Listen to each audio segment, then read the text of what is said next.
Assalamualaikum warahmatullahi wabarakatuh. Waalaikumsalam warahmatullahi wabarakatuh. Alhamdulillah wassalatu wassalamu ala Rasulillah Sayyidina Muhammad ibn Abdillah wa ala alihi wa sahbihi wa man walah wa la hawla wa la quwata illa billah, amma ba'd. Ikhwani rahimakumullah, para pemirsa di mana saja berada, alhamdulillah malam hari ini kita melanjutkan pelajaran atau majlis taklim kita di pesantren Ribat Al-Murtadha Singosari Malang.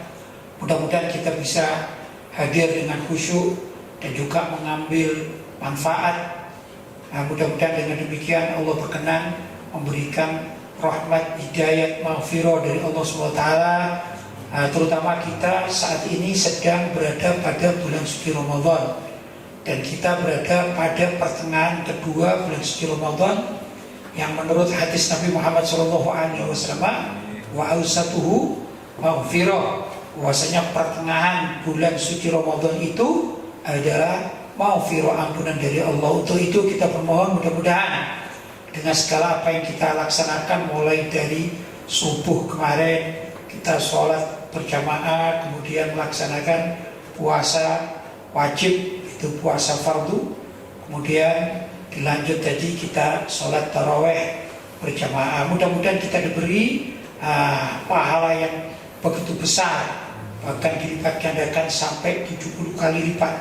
Tapi ada juga kita tadi itu melaksanakan puasa, sesungguhnya orang yang berpuasa itu bisa menyehatkan, sebagaimana dalam sabda Nabi Muhammad SAW, sumu tasihhu, hendaklah kalian berpuasa maka kalian akan mendapat kesehatan. Tapi ternyata juga bukan sekedar puasa itu menyehatkan, ada hal lain ya, yang kalau kita benar-benar ini teliti atau kita lakukan dengan baik, itu juga dapat menyehatkan. Antara lain adalah gerakan sholat, terutama sholat taraweh. Sholat taraweh itu kita tidak mengatakan itu gerakan olahraga, tapi hakikatnya gerakan-gerakan semacam itu mengandung nilai olahraga yang menyehatkan. Karena itu kita bermohon mudah-mudahan di bulan suci Ramadan ini kita mendapatkan kesehatan yang sempurna dari Allah Subhanahu wa Ta'ala. Allahumma amin. Untuk itu mari kita malam hari ini membaca sedikit atau mengupas sedikit tentang pentingnya sholat taraweh yang bisa menyehatkan badan kita. Mudah-mudahan dengan berkat sholat taraweh semakin sehat badan kita, di samping jadi kita sudah puasa seharian suntuk. Saya persilakan. Bismillahirrahmanirrahim. Sholat tarawih yuk biar sehat. Upaya membersihkan diri di bulan suci Ramadan dari banyaknya hal-hal negatif yang telah dikerjakan selama 1 tahun adalah hal yang sangat istimewa dan patut untuk dikejar oleh setiap jiwa yang mengaku sebagai umat Nabi Muhammad SAW. Ya maklum, jadi kalau kita di bulan suci Ramadan itu kan 1 bulan suntuk ya, itu termasuk pembersihan diri dari berapa waktu? 11 bulan. Kita ini dalam 1 tahun 11 bulan itu berbagai macam apa yang kita lakukan. Kemudian bulan suci Ramadan ini ibarat pembersihan diri. Lanjut.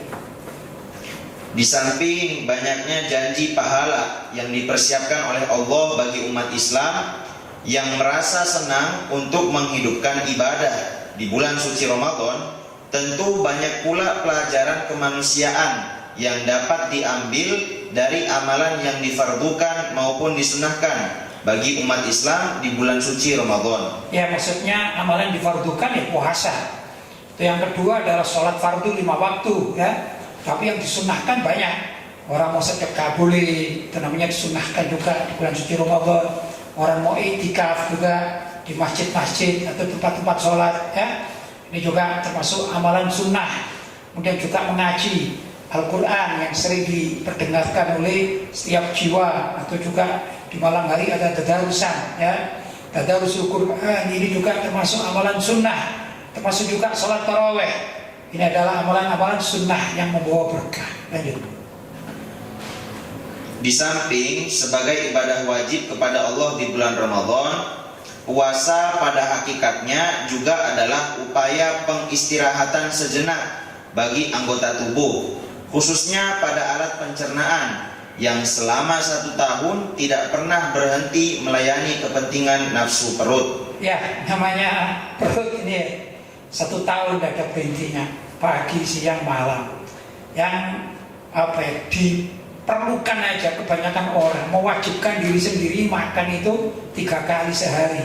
Ini mayoritas masyarakat begitu, yaitu sarapan, makan siang, dan makan malam. Walaupun ada juga sebagian orang hanya mengambil 2 waktu, yaitu sarapan sama makan sore gitu ya. Tapi ngemilnya ini tidak berhenti-berhenti, minumnya nggak berhenti. Jadi bisa dikatakan 24 jam ya, atau paling tidaklah 12 jam dalam sehari itu manusia itu terus mengolah menjadikan ini perut ini, maedah perut ini sebagai hal atau alat anggota tubuh yang selalu bekerja, begitu ya. Rupanya ini perlu istirahat. Ya, kalau bisa diistirahatkan, maka pada bulan suci Ramadan itulah sedikit ada istirahat dari tugas perut, agar tidak terlalu tegang, begitu ya. Dalam seumur hidup ada istirahatnya. Itulah puasa. Lanjut. Sholat tarawih di samping menjadi ciri khas ibadah sunnah di bulan Ramadan yang tidak dimiliki oleh bulan-bulan lainnya, tentu juga ada nilai-nilai yang perlu dikaji oleh umat Islam, minimal dalam tinjauan dunia kesehatan misalnya. Maka banyaknya jumlah rakaat sholat tarawih dapat juga dijadikan alternatif olahraga tubuh yang menyehatkan. Tentunya tidak salah Nabi Muhammad SAW bersabda, "Sumu tasihhu," berpuasalah, niscaya kalian akan sehat. Ya, gabungan antara puasa di siang hari yang dikatakan sebagai alat untuk menyehatkan menurut sabda Nabi Muhammad SAW, "Sumu tasihhu," berpuasalah kalian agar kalian sehat. Karena apa tadi? Ada istirahat dari pekerjaan perut ini ya, yang dikerjakan oleh perut ini. Nah, subhanallah, ada juga gerakan sholat, yaitu sholat tarawih. Tentu yang namanya gerakan olahraga, kita tidak mengatakan sholat tarawih itu olahraga, tidak. Tapi kalau kita berpikir bahwa olahraga itu semakin banyak gerakannya kan semakin baik, ya. Nah, senam misalnya ya, senam. Kalau hitungan orang senam cuma 1, 2 selesai, ya kurang baik. Umumnya justru mengambil berapa? 10 kadang-kadang, 8, 10, 4, 1, 2, 3, 4, 1, 2, 3, 4, 1, 2, 3, 4, kan begitu ya. Dan lain sebagainya. Semakin banyak gerakannya juga artinya nilai kesehatan itu semakin baik, kan begitu. Demikian juga salat tarawih. Kalau para ulama salaf terdahulu ada yang mengamalkan salat tarawih itu sampai 40 rakaat ditambah witir 3 kali. Luar biasa. Ini tentu lebih sehat gerakannya daripada yang mengambil berapa? 20 rakaat ditambah witir 3 rakaat. Ya. Dan tentu orang yang melaksanakan salat tarawih 20 rakaat ditambah witir 3 rakaat jauh lebih manfaat dari segi kesehatan dibanding orang yang mengerjakan 8 rakaat ditambah 3 rakaat, yaitu menjadi 11 rakaat. Orang yang mengamalkan sholat witir, orang yang mengamalkan sholat tarawih dan witir 11 rakaat jauh lebih sehat, lebih baik manfaatnya, lebih banyak manfaatnya dibandingkan orang yang hanya sholatnya itu misalnya ngambil sekedar aja. Aku mau sholat tarawih tapi ya ikut cuma 4 rakaat lah terus pulang. Pasti yang lebih banyak akan lebih mendapatkan fadilah atau keutamaan, paling tidak dalam bab ini adalah kesehatan. Dan begitu dan seterusnya ya. Lanjut. Untuk itu Nabi Muhammad SAW sendiri tidak pernah membuat batasan tertentu tentang jumlah rakaat sholat tarawih. Karena itu kalangan ulama salaf juga tidak terlalu membatasi jumlah rakaat tarawih. Ya, jadi salah ya kalau misalnya ada satu kelompok membatasi harus begini, harus sekian rakaat, kalau tidak ini salah. Itu pendapat yang amburadul ya. Justru salat tarawih itu tidak pernah dibatasi oleh Nabi SAW. Jumlahnya berapa tidak pernah. Maka itu ada yang lama terdahulu ada yang sampai 40, ada yang 36, ada yang 20 rakaat, ada yang 11 dan lain sebagainya. Begitu ya. Lanjut. Berkata Imam Syafi'i, saya mendapati penduduk Madinah melaksanakan sholat tarawih sebanyak 39 rakaat. 39 rakaat itu sama dengan witirnya ya, dihitung witirnya juga. Lanjut. Dan di Makkah 23 rakaat. Di Mekah 23 rakaat, sampai sekarang di Mekah bahkan Madinah pun mengamalkan 23 rakaat. Dan tidak ada pembatasan dalam hal tersebut. Lanjut. Seperti juga pelaksanaan sholat tarawih, ada yang pilih 20 rakaat, belum termasuk witir. Inilah pendapat mayoritas ulama semacam As-Sawri, Imam As-Sawri, Imam Al-Mubarak, Imam Asy-Syafi'i, Imam Ashabur Ra'yi. Juga diriwayatkan dari Sayyiduna Umar bin Khattab, Sayyiduna Ali bin Abu Thalib, dan para sahabat lainnya. Bahkan pendapat ini adalah menjadi kesepakatan atau ijma' para sahabat. Ya, ijma' para sahabat itu mengatakan bahwa sholat tarawih yang paling sering dikerjakan oleh mereka adalah 20 rakaat ditambah 3 rakaat, hasilnya adalah 23 rakaat. Itu yang disepakati oleh banyak pihak ya. Karena itu alhamdulillah kita Ahlussunnah wal Jamaah di Indonesia ini mayoritasnya mengamalkan apa yang telah disepakati oleh para sahabat namanya ulama salaf soleh. Jadi kita ini termasuk orang-orang yang mengamalkan ajaran para ulama salaf soleh ya. Mereka di dalam beramal salat tarawih mengambil berapa? 23 rakaat sebagaimana yang sekarang dilakukan di Mekah maupun di Madinah. Begitu. Lanjut. Namun ada pula para ulama yang melaksanakan sholat tarawih sebanyak 39 rakaat, sudah termasuk witir. Contohnya Imam Malik, beliau memiliki dalil dari riwayat Daud bin Qais, dikeluarkan oleh Imam Ibnu Abi Syaibah dan riwayatnya sahih, tertera dalam kitab Sahih Fikih As-Sunnah juz 1 halaman 419. Lanjut. Bahkan ada yang melaksanakan sholat tarawih dengan 40 rakaat, belum termasuk witir, sebagaimana yang dilakukan oleh Imam Abdurrahman bin Al-Aswad, dan beliau witir 7 rakaat. Bahkan Imam Ahmad bin Hanbal melaksanakan sholat malam di bulan Ramadan tanpa batasan bilangan, sebagaimana dikatakan oleh Abdullah dari kitab Kasyaful Qana'an Matnil Iqna juz 3 halaman 267. Ya, jadi para ulama terdahulu itu macam-macam mengamalkan sholat witir itu ya. Sholat tarawih dan witir itu ya. Ternyata tidak sesempit apa yang dikatakan sebagian orang.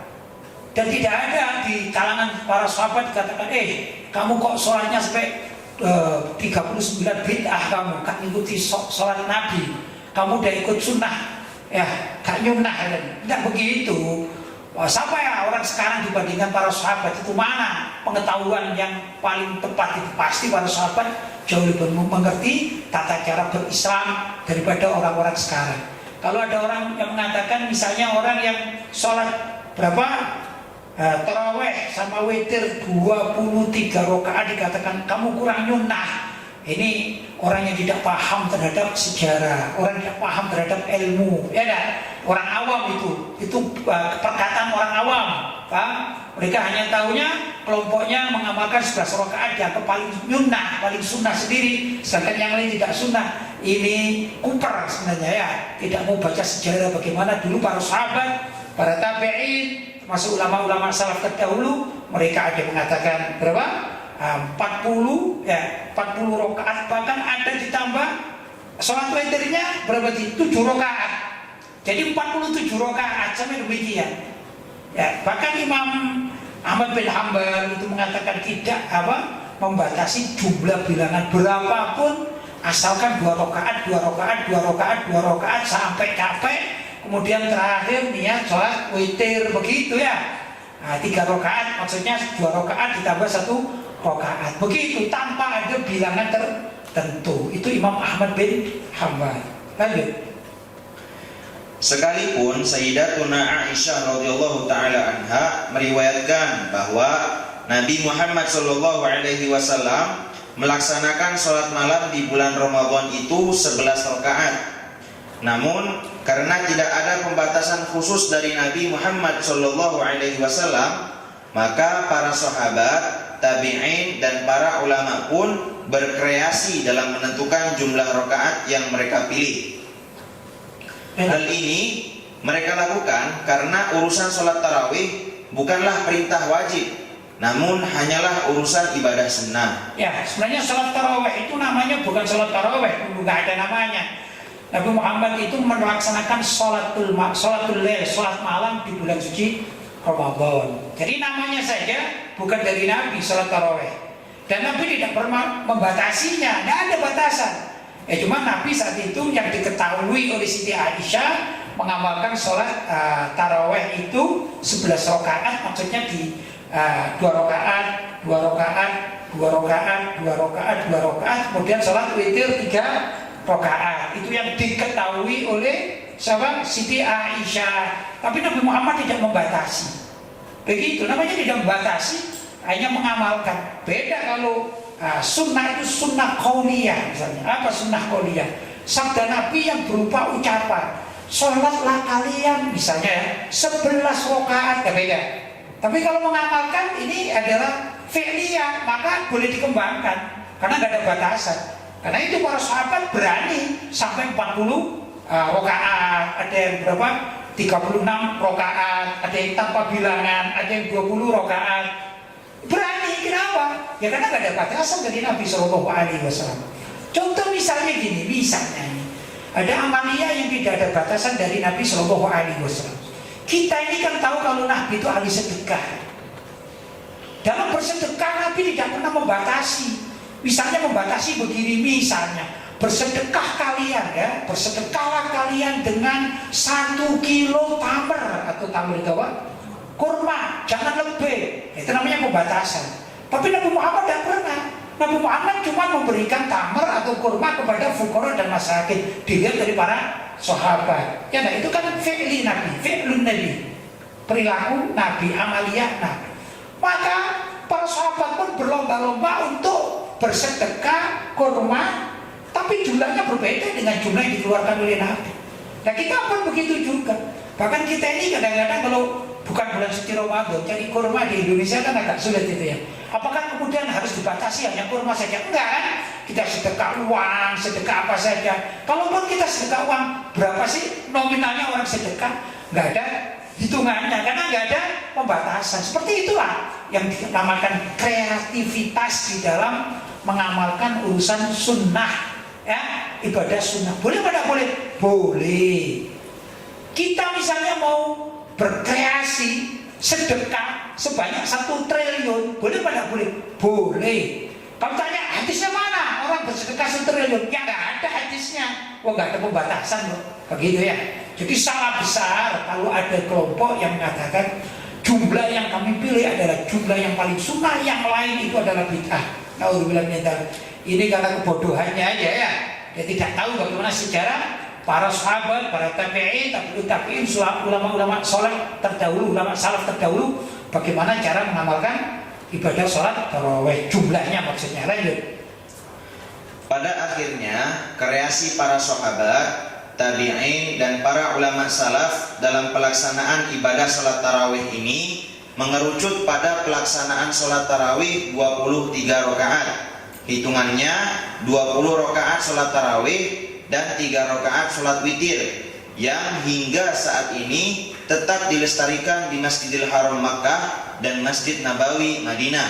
Ya, begitulah yang dilakukan. Dan alhamdulillah saya 8 tahun ya, 8 tahun di Saudi. Praktisnya 3 tahun saya sholat di Madinah, jadi tahu ya. Saya menetap di Madinah, tahu persis bagaimana sholat tarawih di Madinah itu ya, pelaksanaannya di Masjid Nabawi itu 20 rakaat ditambah 3 rakaat, begitu ya. Kemudian saya pindah ke Mekah, dan di Mekah berapa?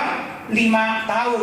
Otomatis saya juga tahu persis bagaimana pelaksanaan sholat tarawih di Mekah Al-Mukarramah, maksudnya Masjidil Haram, itu juga menganut versi yang 20 rakaat tambah 3 rakaat. Begitu. Ini yang disepakati oleh ulama seluruh dunia. Cuman kadang-kadang aneh. Sebagian mukimin yang ada di Indonesia ya, atau dari Indonesia dulu waktu di Mekah atau di Madinah, mungkin di sana, mungkin waktu belajar di kampus-kampus atau juga waktu mereka ini di tempat-tempat yang lain, tapi ada di Mekah dan tidak ada di seluruh dunia atau maaf di seluruh wilayah Mekah atau Saudi ini yang mengamalkan sholat 11 rakaat itu nggak ada. Di masjid-masjid manapun itu mayoritasnya ya itu mengamalkan mengikuti atau kiblatnya kiblat Al-Masjidil Haram Makkah maupun Madinah. Nah, yaitu mengamalkan berapa? 23 rakaat. Yang aneh sebagian dari mukimin-mukimin itu kemudian pulang ke Indonesia. Setelah di Indonesia ternyata sebagian mereka ini mengamalkan 11 rakaat. Minta korting lah, minta diskon gitu ya. Dari 23 menjadi 11 rakaat. Wah, dengan berbagai macam dalil. Kan aneh ini ya. Jadi kalau kiblatnya itu ulama-ulama Saudi itu mestinya tetap berapa? 23 rakaat. Kalau kita kiblatnya siapa? Apa ulama Saudi? Tidak harus. Kiblat kita adalah ulama salaf Ahlussunnah wal Jamaah yang mayoritas mengamalkan berapa? 23 rakaat. Lanjut. Dengan bukti pelestarian jumlah 23 rakaat sholat tarawih ini merupakan pertanda para ulama itu benar-benar memperbolehkan pengamalan bid'ah hasanah dalam urusan ibadah sunnah, sekalipun tidak dicontohkan secara langsung oleh Nabi Muhammad SAW. Ya, kalau berita dari Siti Aisyah, Nabi Muhammad kan mengamalkan berapa? 11 rakaat ya. Tapi ada juga di para sahabat yang tidak sependapat dengan Siti Aisyah di dalam bab ini, ya boleh-boleh saja. Itu kan ikhbar. Namanya ikhbar, bukan perintah, bukan amr, tapi ikhbar, penghabaran dari Siti Aisyah. Ya. Dengan para sahabat radhiyallahu ta'ala anhum mengamalkan yang berapa? 23 rakaat. Tapi bukan berarti kemudian yang dilakukan oleh para sahabat itu dikatakan bid'ah dhalalah sesat, enggak. Justru inilah yang dikatakan bid'ah hasanah, bid'ah yang sangat baik. Kalaupun Nabi mengamalkan 11 rakaat, tapi para sahabat mengamalkan berapa? 23 rakaat. Dan tidak ada ingkar di kalangan para sahabat. Kenapa? Ini urusan sudah masalah. Bukan suatu hal yang perlu diperuncing itu, enggak. Gitu di kalangan para ulama. Ya sudah diterima begitu. Lanjut. Bahkan nama sholat tarawih itu sendiri bukan istilah dari Nabi Muhammad SAW. Dinamakan tarawih likathratil istiraha, karena banyak istirahatnya. Sedangkan Nabi Muhammad SAW konon hanya mengatakan sholatul lail, sholat malam di bulan Ramadan. Penamaan sholat tarawih ini juga termasuk bid'ah hasanah yang diterima oleh umat Islam seluruh dunia. Ya, penamaan sholat tarawih karena bukan petunjuk dari Nabi, maka bisa diistilahkan sebagai penamaan yang bid'ah. Tapi bid'ahnya bid'ah hasanah. Ya, dan ini diterima oleh seluruh dunia sampai sekarang. Kamu sholat tarawih berapa? Saya 11 rakaat. Tarawih apa sholat malam? Ya sholat malam sholat tarawih. Kok bisa tarawih? Dari mana itu? Apakah ada hadis namanya sholat tarawih? Enggak ada. Berarti ngarang sendiri dong. Bukan petunjuk dari Nabi. Ya juga ya. Nah, ini namanya bid'ah tapi hasanah ya. Karena apa? Tidak dicontohkan atau tidak ada pemberi nama langsung dari Nabi, tapi dikarang sendiri oleh orang setelahnya, namanya bid'ah. Bid'ah adalah sesuatu yang tidak dikerjakan oleh Nabi, dan begitu ya. Tapi diterima oleh umat Islam semuanya kalau itu adalah bid'ah hasanah. Begitulah kurang lebih. Lanjut. Sudah. Baik, alhamdulillah. Kita sudah selesaikan satu tema terkait dengan pentingnya sholat tarawih yang menyehatkan. Ini ada kaitannya dengan puasa yang juga menyehatkan. Mudah-mudahan kita tadi pagi itu sholat, kita di pagi itu kita puasa wajib, yaitu puasa Ramadan. Mudah-mudahan kita diberi sehat. Kemudian setelah tadi sholat isya tadi kita juga sholat tarawih berapa rakaat? 20 rakaat tambah 3 rakaat witir, atau praktisnya 23 rakaat. Mudah-mudahan bisa menambah kesehatan kita. Allahumma amin.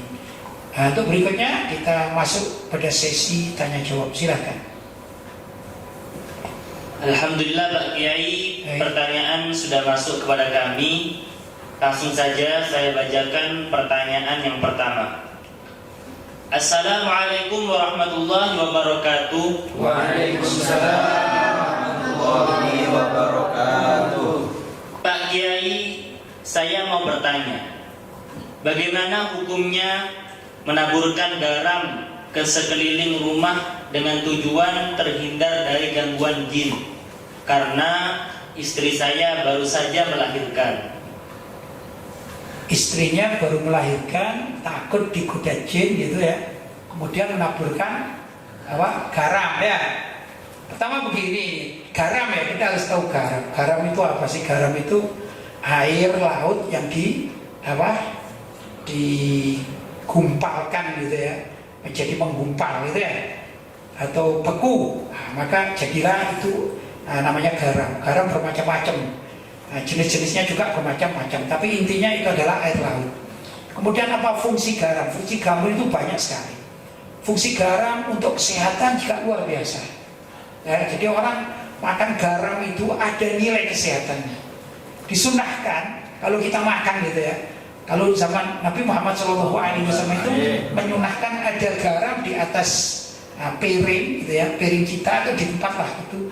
Nanti sebelum makan kita makan sedikit ini garam, itu sunnah. Kenapa? Karena garam itu mengandung banyak hal, itu tentang kesehatan. Itu satu. Yang kedua, garam juga ada mengandung daya. Daya itu satu kekuatan gitu ya, kekuatan.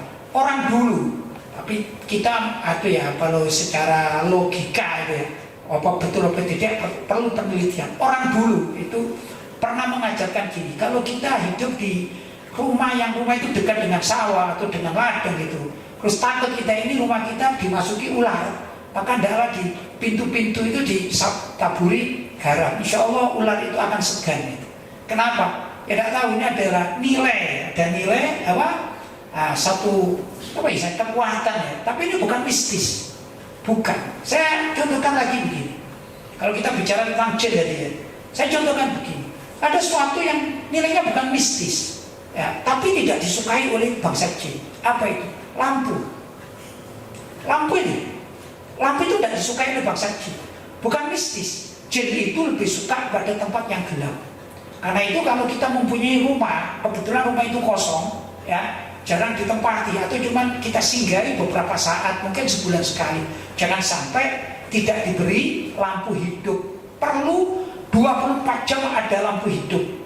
Kalau kita tinggalkan, kecuali kalau kita rajin masuk di situ ya, tiap sore kita hidupkan satu lampu gitu ya. Tapi kalau kita malas mungkin tempatnya jauh barangkali gitu ya, maka hendaklah ada lampu yang hidup bila perlu 24 jam. Biar apa? Biar jin-jin tidak betah di situ. Ini bukan mistis, tapi sesuatu yang tidak disukai oleh jin. Paham ya? Sekali lagi, kita tidak bicara mistis. Saya bukan ahlinya kalau bicara mistis ya. Maka saya amati atau saya cermati pertanyaan ini, apakah berbau mistis atau tidak. Menurut saya tidak.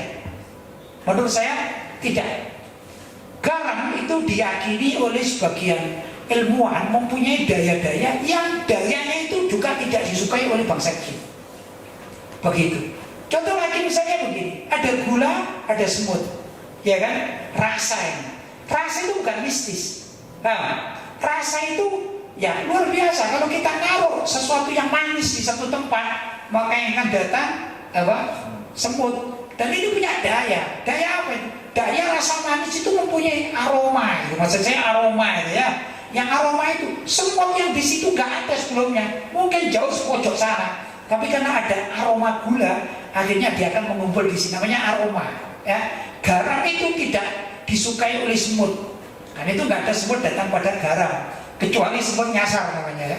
Kalau semut yang normal, dia tidak akan datang ke tempat garam. Kenapa? Ada aroma yang tidak sukai.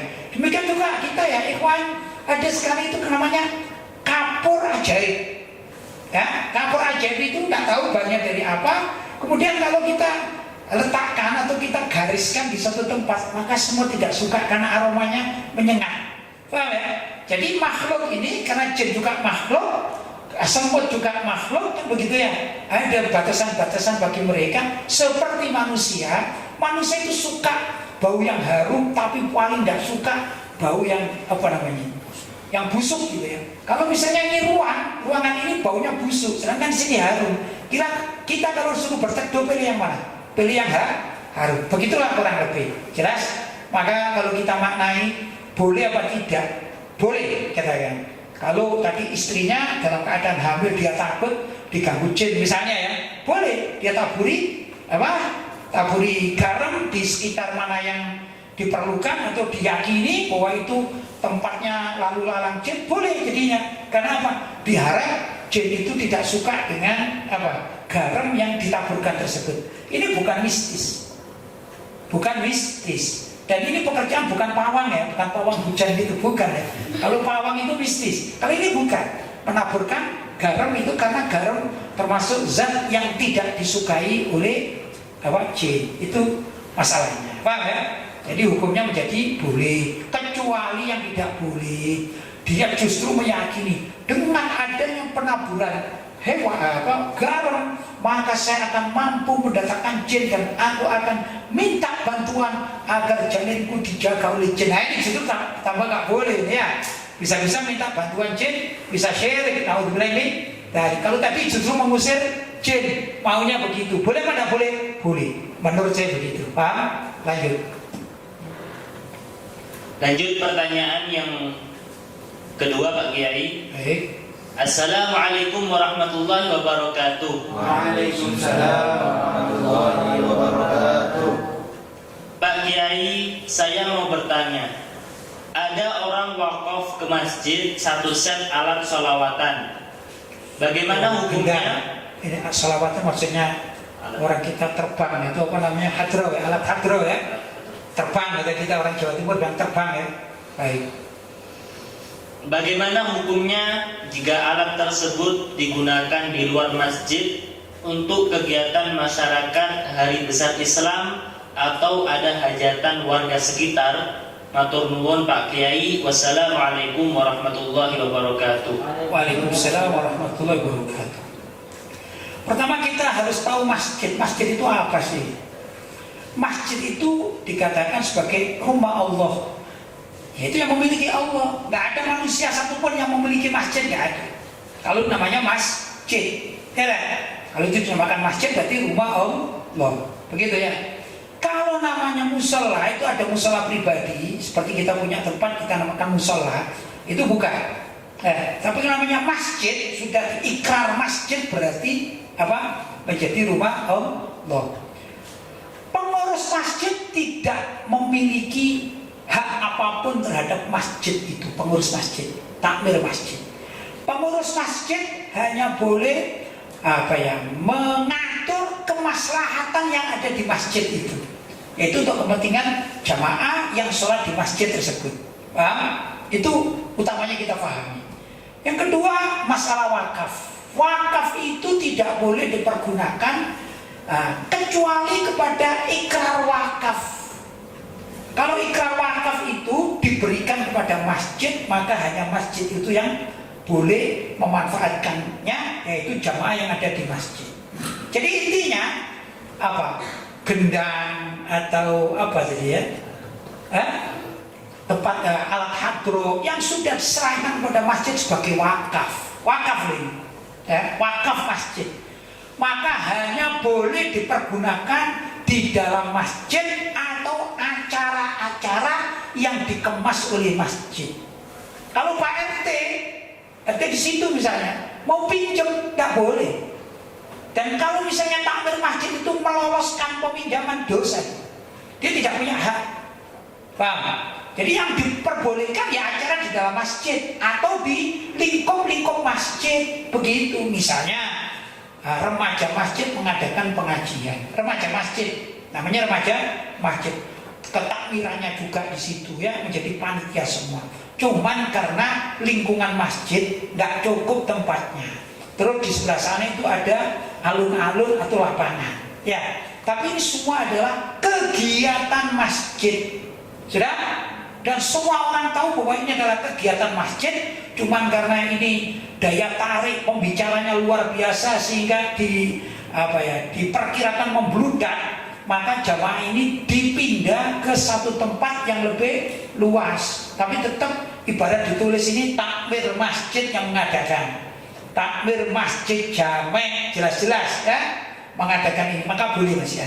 Tapi kalau dipinjam sama masyarakat yang punya hajat, mau jadi mantu atau acara-acara akikah misalnya, ya nggak boleh begitu. Sebaiknya gimana? Sebaiknya ada kalau di situ itu perkumpulan semacam ibu-ibu PKK misalnya, itu mempunyai peralatan seperti tadi yang boleh dipergunakan oleh kegiatan masyarakat di luar masjid, atau juga dari RT-nya atau RW-nya itu mengadakan perkumpulan, kemudian perkumpulan itu patungan memberikan alat-alat yang dibutuhkan oleh masyarakat, begitu ya. Termasuk juga misalnya kebutuhan ini sound system, maka adalah di desa, bukan desa ya, di kampung itu mempunyai sound system sendiri, karena kegiatan masyarakat kan banyak, mau tahlilan, mau pengajian kan gitu ya, di kampung-kampung menggunakan sound system dari patungan masyarakat, nggak ada kaitannya dengan masjid. Masjid dia sudah memiliki masjid, begitu, karena apa? Ada nilai wakaf tadi. Nanti ditanyakan wakaf untuk masjid loh ya, kita batasi barang diwakafkan untuk masjid, boleh nggak dipergunakan oleh orang lain di luar masjidnya? Nggak boleh, paham ya? Jadi saran saya, masyarakat itu kalau sudah mempunyai perkumpulan maka belilah sesuatu yang memang dibutuhkan oleh masyarakat, sound system misalnya. Terus kalau memang di situ ada remajanya yang suka memainkan hadro, ya belilah dari KRT itu yang dipergunakan untuk masyarakat, dipinjam-pinjam begitu ya. Atau mungkin ada perkumpulan sholawat Nabi, kan ada kan? Itu yang milik mereka yang diperkenankan. Karena apa? Kalau kita nego pada pimpinannya, mau pinjam ya, oke pinjam ya, gak apa-apa gitu. Tapi jangan punya masjid, jelas. Karena hukum masjid itu jelas sekali, itu adalah hak milik Allah SWT, bukan milik siapapun ya, kecuali milik Allah. Gak ada yang namanya orang yang bisa mentasarruf atau mewakili perizinan Allah, itu gak ada. Ya? Maksud juga barang masjid gak boleh dijual beli. Tak boleh, kenapa? Hak masjid, begitu. Paham? Ada lagi? Sudah? Alhamdulillah, malam hari ini kita selesaikan majelis taklim kita, yaitu majelis pesantren Ribat Al-Murtadha Singosari Malang. Mudah-mudahan majelis kita ini terus diberkahi oleh Allah SWT, khususnya dalam mengisi kehidupan kita pada bulan suci Ramadan, terutama di malam hari setelah sholat tarawih. Mudah-mudahan Allah menerima amal ibadah kita ini dan melipat gandakan pahalanya serta mengampuni segala dosa kita, terutama di bulan suci Ramadan. Hadza wal afu minkum. Wassalamualaikum warahmatullahi wabarakatuh. Waalaikumsalam warahmatullahi wabarakatuh.